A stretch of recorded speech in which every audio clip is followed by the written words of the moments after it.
inzwai kandoda kuti munditeerere semunatsonditeerera zvakanaka vazukuru vangu. Kana tichitotaura kamunofanira kutonatsoteereresa semadzikuru enyu. Ini handidi kunyeperera vazukuru vangu, ini handina munhu wandinovenga. Uyezve hapana munhu wandinoti uyu ndinofarira zvakanyanya. I treat vazukuru vangu vese zvakafanana.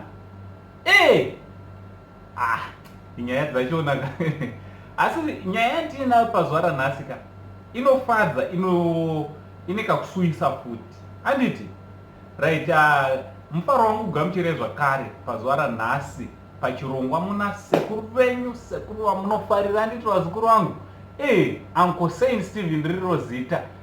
Kana unga usati wasubscribe to this channel, I kindly ask you kuti muzukuru hapana chekumirira. This is our family channel. Subscribe to this channel. Handiti right, nyaya yandauya nayo pazuva ranhasi inyaya yeku Mount Upton.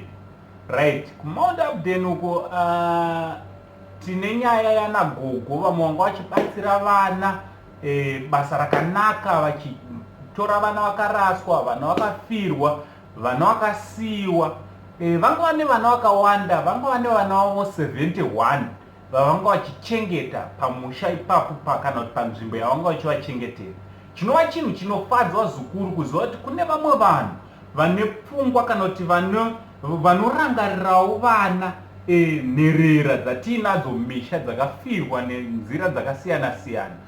Chinova chinhu chinofadza chekuti ndinokurudzira kuti vazukuru vangu tinge tiri tinoita basa rakadai, tinge tiri tinoita vawo involved munyaya dzecharity.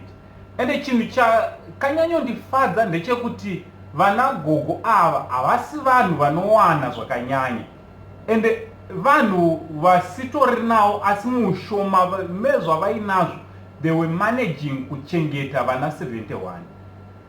Ipapo ndipo unotoona kuti umwe munhu anotadza kuchengeta mwana 1 wamukoma wake akashayika. Mumwe munhu anototadza kuchengeta mwana wasisi vake kana kuti vana vasisi vake vehanzvadzi yake akashayika, vari kutofamba mastreet vasina zvekudya zvekupfeka. Asi zvinoitirwei chaizvo chaizvo?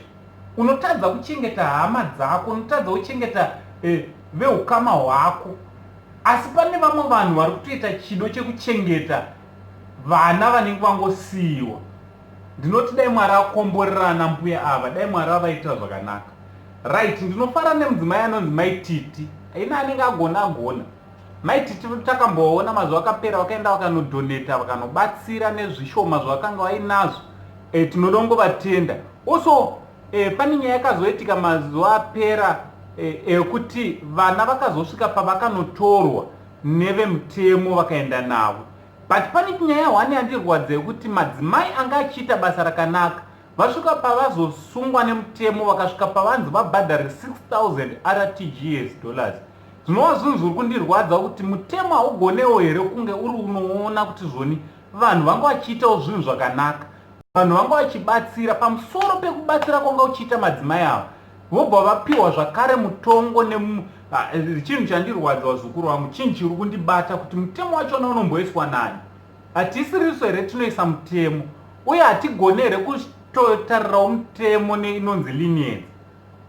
Tinofanira kutarisawo mutemo, kuisawo mutemo nedzinonziwo tsitsi, kuona kuti aiyo vanhu ava of course zvavanga vachiita hazvisi pamurawo, asi vanga vachiita basa rakanaka. Inyaya yandangotiwo ndiuye nayo kwamuri vazukuru pazuva ranhasi. Handiti tingovawo vanhu vanobatsira, tisave nenherera nechirikadzi dzinenge dzichitambura. Isusu tiripo, ngatibatsirewo nezvishoma zvatiinazvo. Ndinoda kuti makorokoto kune madzimai awa, madzimai aratidza umhare. Nekuna Maititi, thank you very much murandakadzi, nekuwanikwa muri munobatsira, munoteererawo nyaya dzakadai. Taneta nevanhu macelebrities vanenge vachimboita drama kunzoko kune zvinoda kuitwa. Murandakadzi waratidzawo example. Ngatitorewo example ika tinge tiri tinoitawo zvinhu zvakanaka vazukuru vangu. Handiti ndo chandangotiwo ndiuye nacho ichisa sekuru venyu pazuva ranhasi, ndo chatangotiwo tingobata-bata. Handiti kana unga usati wasubscribe hapana chekumirira. Thanks very much kuna wakasubscribe. Basa renyu riri kuenda mberi zvakanaka. Much love.